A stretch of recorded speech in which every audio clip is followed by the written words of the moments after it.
नमस्कार, ANB news देख रहे हैं आप और मैं हूं आपके साथ हितेंद्र। देश दुनिया में आप सभी का स्वागत है।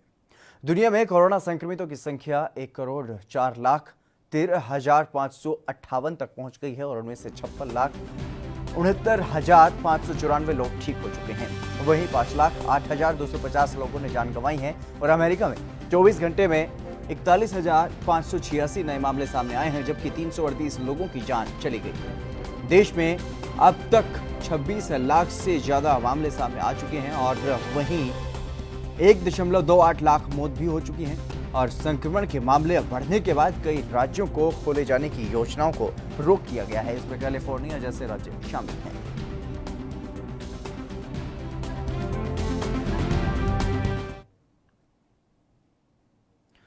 अमेरिकी सीनेटर और रिपब्लिकन नेता मार्को रूबियो ने भारत चीन सैनिकों के बीच हुई झड़प को लेकर भारत के साथ एकजुटता दिखाई है। उन्होंने ट्वीट कर कहा है कि भारत ने ये स्पष्ट कर दिया है कि वो बीजिंग से डरने वाला नहीं है और इस मामले को लेकर अमेरिका में भारत के राजदूत रणजीत सिंह संधू से बात भी की गई। फ्लोरिडा के सीनेटर ने इस मामले को लेकर चीन पर निशाना भी साधा है। भारत और चीन के सैनिकों के बीच गलवान घाटी में 15 जून को हिंसक झड़प हुई थी। इसमें 20 भारतीय जवान शहीद हो गए। तो लगातार जिस तरीके से भारत और चीन के बीच तनाव बढ़ता जा रहा है उस पर पूरी दुनिया की नजर है और खासतौर पर अमेरिका की तरफ से जिस तरीके की प्रतिक्रियाएं लगातार सामने आ रही हैं, लगातार अमेरिका की तरफ से भारत को समर्थन करने की बातें सामने आ रही हैं। और अब एक बार फिर से अमेरिकी सीनेटर और रिपब्लिकन नेता मार्को रूबियो ने ये साफ किया है भारत के समर्थन में। एक ट्वीट उन्होंने करते हुए कहा है कि भारत के राजदूत रणजीत सिंह संधू से भी उन्होंने बातचीत की है और जिस तरीके से भारत ने कार्रवाई की है, भारत ने यह स्पष्ट कर दिया है कि भारत अब डरने वाला नहीं है।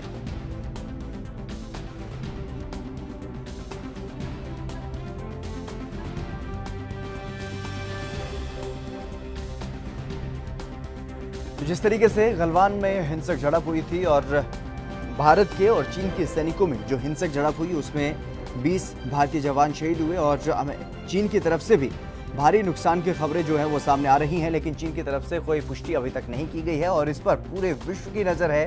खासतौर पर अगर अमेरिका की बात की जाए तो अमेरिका की तरफ से जिस तरीके की प्रतिक्रियाएं लगातार सामने आ रही हैं, अलग अलग नेताओं के द्वारा भारत को कहीं ना कहीं समर्थन करते हुए अमेरिकी नेता दिखाई दे रहे हैं।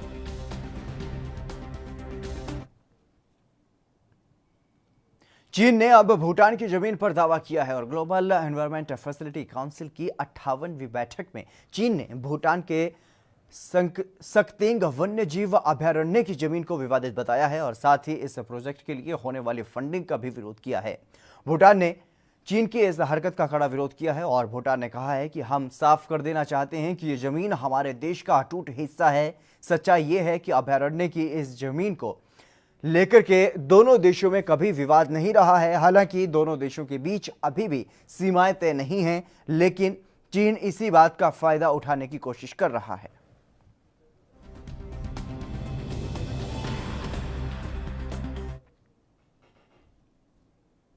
लद्दाख में सख्ती से चीन के साथ पेश आ रहे भारत ने अब उसे सामरिक के साथ आर्थिक मोर्चे पर भी घेरते हुए देश में 59 चीनी ऐप पर बैन लगा दिया गया है और गूगल को अपने प्ले स्टोर से उन सभी एप्लीकेशंस को हटाने के आदेश भी दे दिया गया है। भारत की इस कार्रवाई से चीन घबरा गया है और इस पर दुख जताते हुए स्थिति पर नजर रखने की बात करने लगा है। अभी तक गलवान में हैकड़ी दिखा रहे चीन भारत के इस एक्शन से अब अंतर्राष्ट्रीय कानून की दुहाई देने लगा है और चीन के विदेश मंत्रालय के प्रवक्ता झाओ लिजियान ने भारत के चीनी ऐप्स पर बैन पर प्रतिक्रिया देते हुए कहा है कि चीन को काफी चिंता है और वो स्थिति की समीक्षा कर रहा है। बता दें कि दोनों देशों के बीच लद्दाख में 1 महीने से ज्यादा वक्त से तनाव चल रहा है और गलवान घाटी में चीनी सेना के साथ संघर्ष में भारत के 20 जवान भी शहीद हो चुके हैं, जबकि चीन के 40 जवान मारे जाने की खबर है।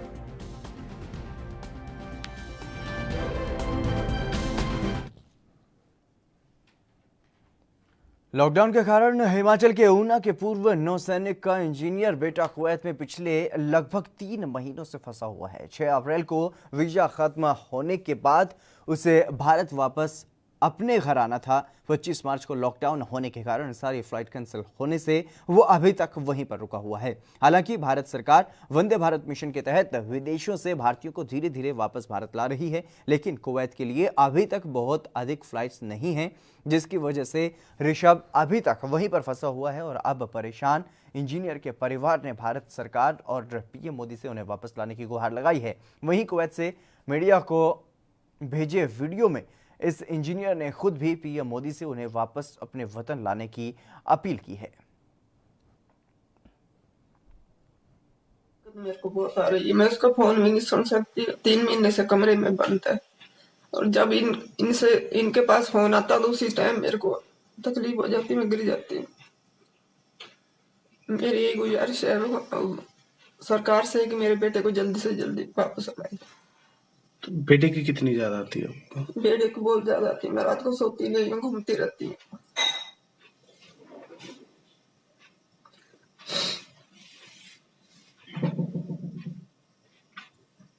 सब इनको बोलती रहती है, सब जगह जा जाके थक गए हम लोग। मैं उससे फोन भी नहीं कर सकती क्योंकि मेरे को कुछ हो जाता है। उसको जल्दी से जल्दी वापस बुलाओ। मेरे हस्बैंड लास्ट ईयर कुवैत में गए थे जॉब करने के लिए इंजीनियरिंग के थ्रू, तो अब उनका वीज़ा ख़त्म हो गया है 6 अप्रैल को 2020। तो लॉकडाउन के दौरान वो वहाँ पे फंस गए हैं, कोई जॉब नहीं है, कुछ नहीं है वहाँ पे।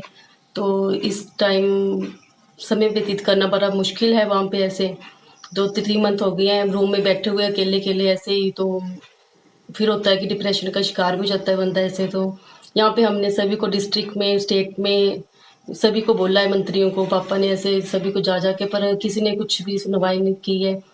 तो वहाँ पे मेरे हस्बैंड ने ये बताया कि जब तक एचपी गवर्नमेंट अलाउ नहीं करेगी तब तक कुछ भी नहीं होगा। ऐसे कोई भी ऐसे सेंट्रल गवर्नमेंट नहीं लेके आ सकती। तो हम सीएम से यही गुजारिश है कि वो जल्द से जल्द उनको लेने की कृपा करें। विदेश में फंसे भारतीयों को लेकर यूक्रेन से दिल्ली होकर एयर इंडिया की स्पेशल फ्लाइट मंगलवार सुबह 5:20 बजे इंदौर पहुंची और वंदे भारत मिशन के तहत इंदौर एयरपोर्ट 144 यात्री वहां पर उतरे और इनमें से 29 इंदौर के, जबकि अन्य यात्री मध्य प्रदेश के दूसरे जिलों के साथ छत्तीसगढ़, गुजरात और महाराष्ट्र के भी हैं। और इंदौर के सभी यात्रियों को होटल में ही क्वारंटीन कर दिया गया है, जबकि दूसरे जिले और राज्यों के यात्रियों को उनके गंतव्य की ओर रवाना कर दिया गया। ये सभी अपने जिलों में क्वारंटीन रहेंगे।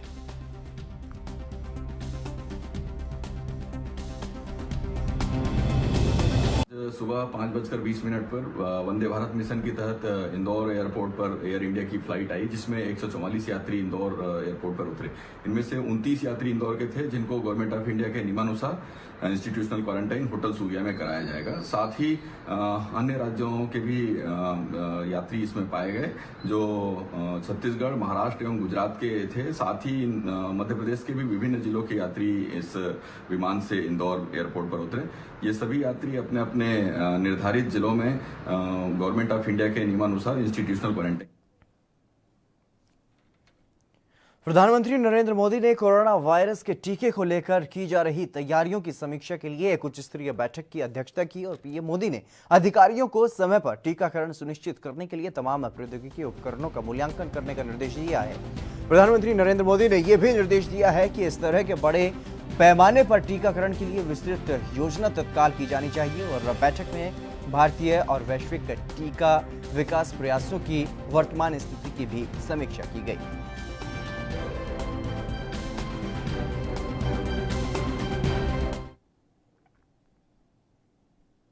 केंद्रीय खाद्य मंत्री रामविलास पासवान ने कहा है कि प्रधानमंत्री ने देश के 80 करोड़ गरीबों को नवंबर तक मुफ्त अनाज बांटने का ऐलान करके एक ऐतिहासिक फैसला किया है। मैं राज्य सरकारों से अपील करता हूं कि वो जल्दी से जल्दी जो अतिरिक्त अनाज का आवंटन करने का फैसला प्रधानमंत्री ने किया है उसे लिफ्ट करना शुरू करें। देशवासियों की तरफ से, गरीबों की तरफ से बहुत बहुत बधाई देते हैं, लेकिन इसके साथ ही राज्य सरकार से भी हम आग्रह करते हैं कि हमको देख करके दुख होता है कि कुछ एक राज्य सरकारें हैं जो हम पैसा नहीं दे रहे हैं, प्रधानमंत्री फ्री में दे रहे हैं, लेकिन वो भी अभी तक नहीं बटा है। तो उसको जल्द से जल्द बंटवाना तो शुरू कर दें, बांट तो दें गरीबों को। और उसके बाद जो है अनाज की हमारे पास में कोई कमी है नहीं, जाकर के राशन गोडाउन से क्या कहते हैं कि जो है जो ये FCI गोडाउन से अनाज कितना के ले सकते हैं और इमीडिएट तत्काल इस योजना को लागू कर सकते हैं। तो इसलिए राज्य सरकार से आग्रह है कि इसका लाभ जो है गरीबों को मिले, इसकी क्या कहते हैं तुरंत व्यवस्था होनी चाहिए। और दूसरी बात जो है युद्ध स्तर पर जो है हमारा विभाग काम कर रहा है 1 नेशन 1 कार्ड के ऊपर में, और हमने रखा था टारगेट, अभी करीब करीब जो है 23 राज्य में जो है हो गया है, 20 राज्य में तो कंप्लीट हो गया है, वो भी 1 जुलाई के पहले कर देंगे। और हमको लगता है कि जो है जो टारगेट जो है हमने दिया था पूरे देश में लागू करने का मार्च 2021, उसके पहले हम इसको क्या कहते हैं कि लागू कर देंगे। डेली हमारी बातचीत जो है हर राज्यों के जो है मुख्यमंत्री से और फूड मिनिस्टर से हमारी बातचीत क्या कहते हैं कि हो रही है, और वो भी 1 नेशन 1 कार्ड हो जाएगा। तो चूँकि अब धीरे धीरे मजदूर जो है जहाँ जहाँ प्रवासी मजदूर थे, जहाँ काम करते थे, वहाँ लौटना शुरू हो गए हैं, तो इनका लाभ जो क्या कहते हैं कि। चलिए फिलहाल रुकेंगे एक छोटे से ब्रेक के लिए, जल्द हाजिर होंगे।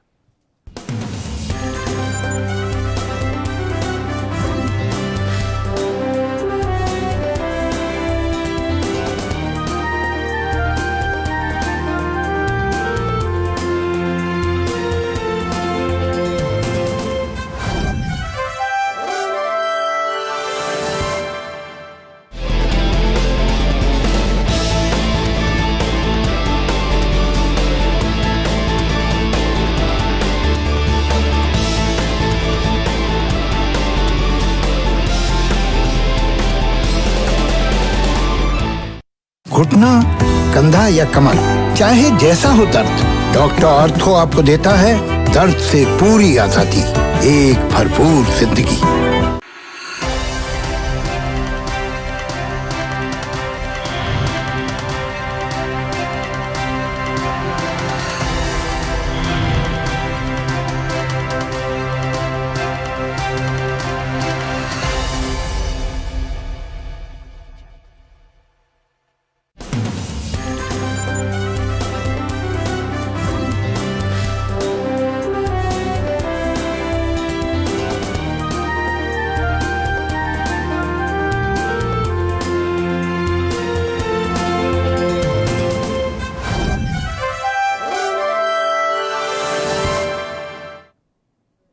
ब्रेक के बाद एक बार फिर से आप सभी का स्वागत है। खबरों में आगे बढ़ेंगे। प्रधानमंत्री नरेंद्र मोदी ने देश के 80 करोड़ गरीबों को नवंबर तक मुफ्त में अनाज बांटने का ऐलान किया है, जिसको लेकर कांग्रेस के वरिष्ठ नेता राजीव शुक्ला ने क्या कुछ कहा है, आपको सुनवाते हैं।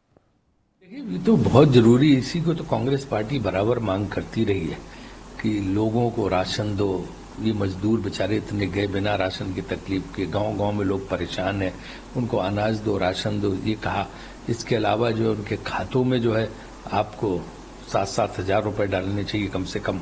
हाँ, ये सब मांग तो चलो, ये राशन वाली मांग पीएम ने मानी, अब 7,000 रुपए और भी डाले लोगों के खाते में तो उससे और अच्छा होगा। अगर जनता तो उससे लोगों को राहत मिलेगी। और ये जो एक्सटेंड किया है जिसमें 5-5 किलो राशन प्रति सदस्य देने की बात है, तो जो है वो तत्काल देना चाहिए। और इसमें एक चीज जो मैं अनुरोध करना चाहूंगा वो जरूर होनी चाहिए कि लोगों को मिलेंगे। तमाम जगह अभी भी राशन की दुकानें, तमाम राज्यों में अभी भी राशन की दुकान में लोग जाते हैं, उनको मिलता नहीं है कि जी खत्म हो गया, ये हो गया, टाल देते हैं लोग, उनको ये कर देते हैं। तो ये भी इंश्योर करना चाहिए कि इसका इम्प्लीमेंटेशन परफेक्ट हो, लोगों को मिले, लोगों को पहुंचे।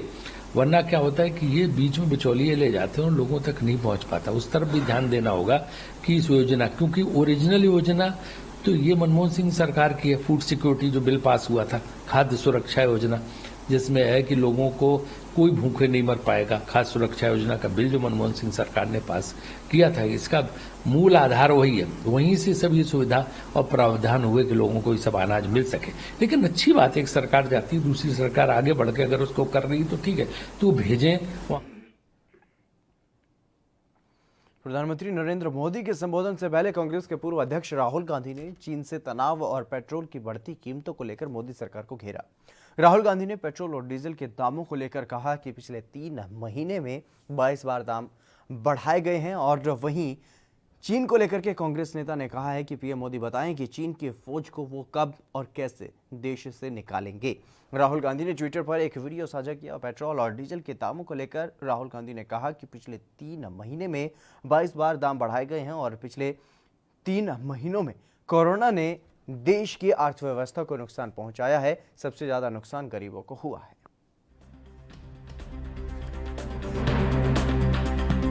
भाइयों और बहनों नमस्कार। पिछले 3 महीनों में कोरोना ने हिंदुस्तान की अर्थव्यवस्था को नष्ट कर दिया है। ज़बरदस्त चोट लगी, बहुत नुकसान हुआ, पूरा देश जानता है। सबसे ज़्यादा नुकसान, सबसे ज़्यादा चोट गरीबों को, मजदूरों को, मध्यम वर्ग को और सैलरीड क्लास को हुआ। हमने सरकार को 3-4 बार सुझाव दिया, न्याय योजना जैसी एक योजना लागू कीजिए, परमानेंट ना हो, 6 महीने के लिए चलाइए। हर गरीब परिवार के बैंक अकाउंट में 7,500 रुपये महीने का डालिए।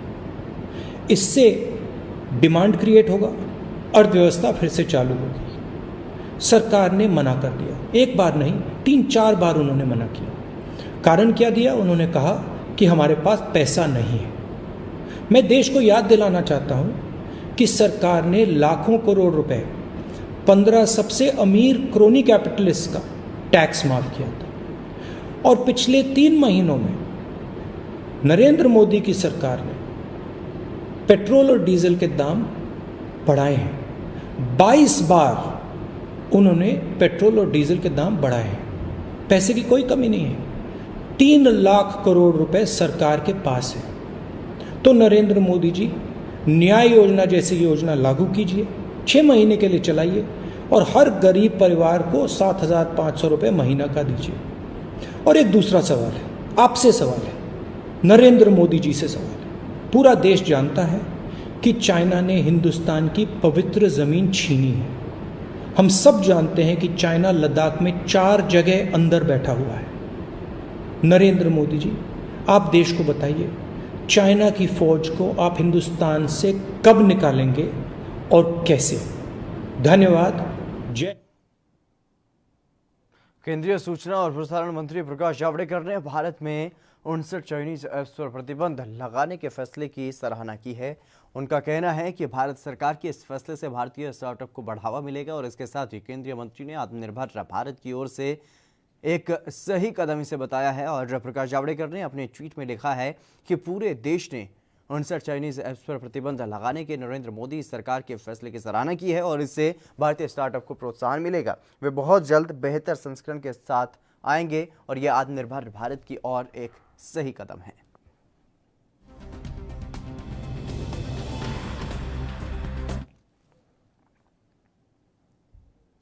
हिमाचल के मुख्यमंत्री जयराम ठाकुर ने हिमाचल प्रदेश वन्य प्राणी बोर्ड की 9वीं बैठक की अध्यक्षता करते हुए कहा है कि विकास और परिस्थिति की संरक्षण में बेहतर तालमेल समय की आवश्यकता है। और सीएम ने कहा है कि हिमालयी राज्य होने के नाते हिमाचल प्रदेश के परिस्थितिकी संतुलन में वन महत्वपूर्ण भूमिका निभा रहे हैं और राज्य सरकार वनीकरण पर विशेष ध्यान दे रही है।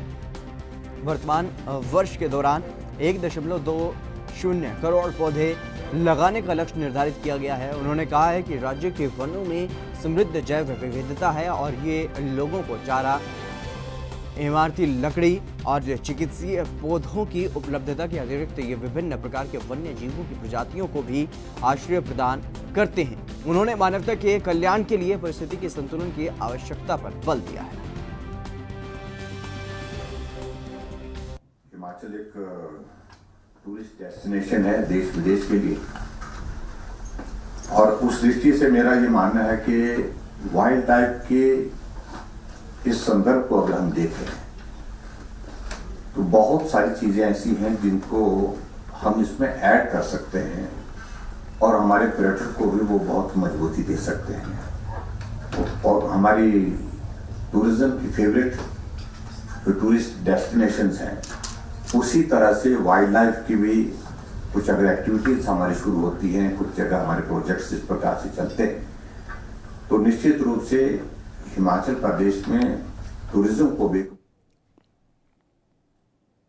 पंजाब हरियाणा हाईकोर्ट ने अभिभावकों को बड़ा झटका दिया है। पंजाब के प्राइवेट स्कूलों को राहत देते हुए हाईकोर्ट ने फैसला लिया है कि school tuition fees, admission fees और एनुअल फीस चार्ज कर सकते हैं, लेकिन ये फीस बढ़ाई नहीं जाएंगी और पिछले साल 2019 की तरह ही चार्ज की जाएगी। इस मामले पर एएनबी न्यूज के संवाददाता विनीत कपूर ने सीनियर एडवोकेट विनीत बाली से खास बातचीत की है। पंजाब हरियाणा हाईकोर्ट की बात करें तो आज पंजाब हरियाणा हाईकोर्ट की तरफ से प्राइवेट स्कूलों की फीस को लेकर एक बड़ा फैसला सुनाया गया। हालांकि ये जो फैसला है ये प्राइवेट स्कूलों के हक में जाता हुआ नजर आ रहा है। पुनीत बाली सीनियर एडवोकेट जो है हमारे साथ है, बातचीत करते हैं। सर, आज एक बड़ा फैसला आया, लंबी कहीं ना कहीं बहस भी हुई थी, दलीलें भी दी गई थी सभी पक्षों की तरफ से। फैसले के अंदर हाईकोर्ट ने क्या कुछ कहा? देखिए, जो प्राइवेट स्कूल्स थे उनकी जो आर्ग्यूमेंट थी मेनली वो ये थी कि प्राइवेट स्कूल्स को कोई फंडिंग गवर्नमेंट की तरफ से नहीं मिलती, वो टोटली इंडिपेंडेंट बॉडीज हैं। यस, उनकी फीस रेगुलेट होती है अंडर द 2016 एक्ट, जिसके पैरामीटर्स डिफरेंट हैं। तो गवर्नमेंट का जो ऑर्डर था जिसमें कहा गया कि आप ट्यूशन फीस भी डेफर करेंगे, दूसरे चार्जेस तो आप लेंगे ही नहीं, और उसके अलावा आप चार्जेस नहीं लेंगे, और जितने भी आपका स्टाफ है टीचिंग नॉन टीचिंग उसमें से किसी को आप नौकरी से नहीं हटाएंगे, सबको सैलरी देंगे। तो ऑब्वियसली फाइनेंशियली इन स्कूल्स को सरवाइव करना पॉसिबल नहीं था, और इन स्कूल्स के खिलाफ ये ऑर्डर्स पास करने के लिए डिज़ास्टर मैनेजमेंट एक्ट की भी एड ली गई, एपिडेमिक एक्ट की भी एड ली गई। सो स्कूल्स का कहने का सारी आर्ग्यूमेंट ये थी कि ये टोटली डिस्क्रिमिनेटरी है, और डिस्क्रिमिनेटरी के अलावा गवर्नमेंट के पास कोई ऐसी पावर नहीं है जो ऐसी नोटिफिकेशन प्राइवेट एडेड स्कूल्स पे कर सके।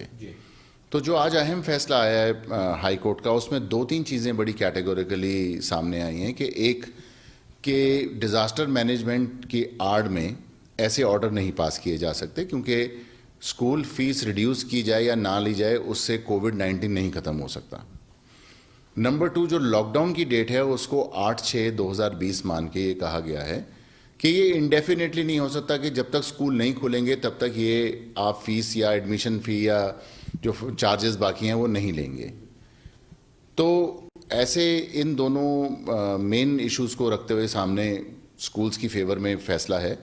और जहाँ तक फाइनेंशियल बर्डन है पेरेंट्स पे, जिनको एक्चुअली में कोई फाइनेंशियल बर्डन हुआ है, उनको कहा गया है कि आप अपने जो डॉक्यूमेंट्स हैं स्कूल्स के पास लेके आइए। अगर किसी की वाकई फाइनेंशियल प्रॉब्लम है तो schools definitely on an individual basis उनको देखेंगे।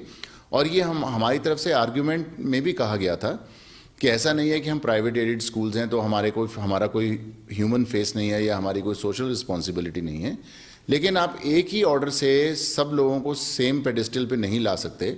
ना ही आपके पास कोई अथॉरिटी है, ना कोई लॉ आपको सपोर्ट करता है। तो ये सारी बातें हाई कोर्ट ने हमारे हक में की हैं और बहुत साउंड फैसला है, जिससे obviously 3500 schools which I was representing वो बहुत ज़्यादा फाइनेंशियल प्रॉब्लम में थे। तो आई एम श्योर अब उनकी जो फाइनेंशियल प्रॉब्लम्स हैं इस फैसले के बाद ईज आउट हो जाएंगी। और इसके बीच में काफ़ी ज़्यादा प्रॉब्लम आई, क्योंकि काफ़ी गवर्नमेंट स्कूल्स ने एडमिशन्स दी प्राइवेट स्कूल के बच्चों को।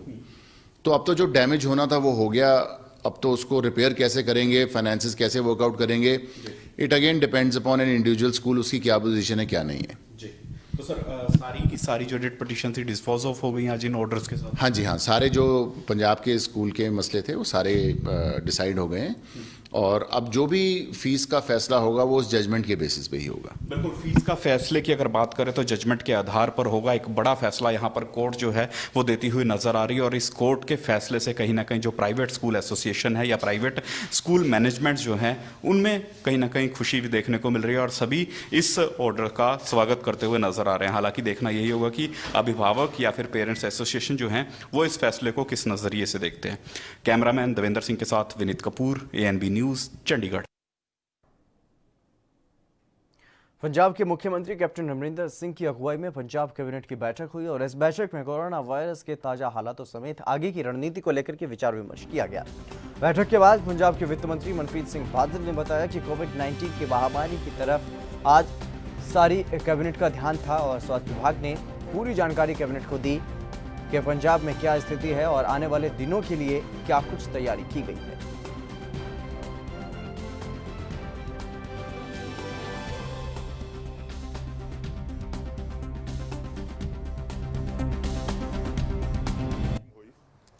और जो सारा कैबिनेट दी एक किस्म दी ध्यान या तवज्जो कह लो, जो कोविड-19 दी महामारी सारे मुल्क च चल रही है, तो बेसिकली सारी कैबिनेट का जिहड़ा अज ध्यान सी उसे वल सी। और हैल्थ डिपार्टमेंट ने एक अपनी प्रेजेंटेशन दी किस तरह पंजाब दे विच जिहड़ी मरीज़ है उन्हां दी तादाद किस ऑल इंडिया एवरेज के हिसाब नाल पंजाब कित्थे जे खड़ा है, अगे प्रोजैक्शनस की है, और जे परमात्मा ना करे ये कोई इजाफा होंदा है तो साडी तैयारी किस किस्म दी। चलिए, देश दुनिया में फिलहाल बस इतना ही। आप बने रहिए ANB न्यूज़ के साथ।